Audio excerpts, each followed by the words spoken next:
இன்னைக்கு நம்ம பார்க்க போறது AK-47 சீரீஸோட 27வது எபிசோட். ஃபர்ஸ்ட் கொஸ்டின், அரசியலமைப்பு சட்டப்படி சட்டப்பேரவைக்கான குறைந்தபட்ச உறுப்பினர்கள் எத்தனை? Option A 60. சட்டப்பேரவையில குறைந்தபட்ச உறுப்பினர்கள் 60 பேர் வரை இருக்கலாம். அதுவே அதிகபட்ச உறுப்பினர்கள் 500 பேர் வரை இருக்கலாம். சட்டப்பேரவை உறுப்பினர் ஆவதற்கான வயது 25 இருக்கணும். நெக்ஸ்ட் கொஸ்டின், குடியுரிமை எத்தனை வகைப்படும்? Option A 2.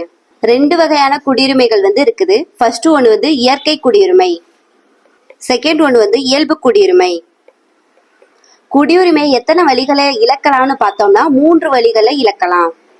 குடியுரிமை எத்தனை வழிகளை பெறலாம்னு பார்த்தோம்னா 5 வழிகள்ல பெறலாம். குடியுரிமை சட்டம் எந்த ஆண்டு கொண்டு வந்தாங்கன்னா 1955. நெக்ஸ்ட் கொஸ்டின், மாநிலத்தில் மத்திய அரசின் முகவராக செயல்படுபவர் யார்? ஆப்ஷன் சி ஆளுநர். மாநிலத்தோட பெயரளவு நிர்வாக தலைவரும் ஆளுநர் தான். ஆளுநர் ஆவதற்கான வயது 35 இருக்கணும். நெக்ஸ்ட் கொஸ்டின், சட்ட மேலவையின் குறைந்தபட்ச உறுப்பினர்கள் எத்தனை பேர்? Option A 40.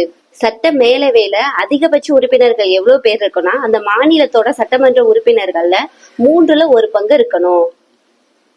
சட்ட மேலவை உறுப்பினர்களை தேர்ந்தெடுக்கிறதுக்கு மறைமுக தேர்தல் வைக்கிறாங்க. நெக்ஸ்ட் கொஸ்டின், தமிழ்நாட்டில் எத்தனை சட்டமன்ற தொகுதிகள் உள்ளன? Option A 234. சட்டமன்ற தொகுதிகள்னு பார்த்தோம்னா 234. அதுவே சட்டமன்ற உறுப்பினர்கள் பார்த்தோம்னா 235. தமிழ்நாட்டுல 234 தொகுதிகள்ல 118 தொகுதிகள்ல வின் பண்றவங்க ஆட்சி அமைக்கலாம். உங்களுக்கான கொஸ்டின் என்னன்னா, தமிழ்நாட்டோட சட்ட மேலவை எந்த ஆண்டு நீக்கப்பட்டதுன்னு மறக்காம கமெண்ட் செக்ஷன்ல கமெண்ட் பண்ணுங்க. தேங்க்யூ.